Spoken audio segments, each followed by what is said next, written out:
آپ فرماتے ہیں اے حسین تو اس قوم کی طرف جا رہا ہے جس قوم نے آپ کے بابا جان کو شہید کر دیا، آپ اس قوم کی طرف جا رہے ہیں جس قوم نے آپ کے بڑے بھائی حضرت امام حسن کو دھوکہ دیا ہے،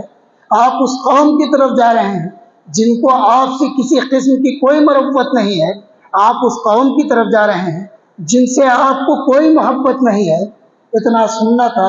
امام حسین نے فرمایا تھا اے عمر، اے ابن عمر، کیا تم مجھے یہ کہہ کر حق سے روکنا چاہتے ہو؟ میں اس جملے سے یہ آپ کو کہنا چاہتا ہوں کہ یزید کے بالمقابل امام حسین صرف اس لیے کھڑے ہو رہے ہیں کیونکہ وہ ناحق پر تھا۔ حق کی آواز کو بلند کرنے کے لیے سیدنا امام حسین کوفہ کی طرف جا رہے ہیں، باوجود اس کے کہ ان کو پتہ ہے کہ وہاں کے لوگ وفا نہ کریں گے، وہاں کے لوگ دغا باز ہیں، وہاں کے لوگ مکر و فریب کرنے والے لوگ ہیں، وہاں کے لوگوں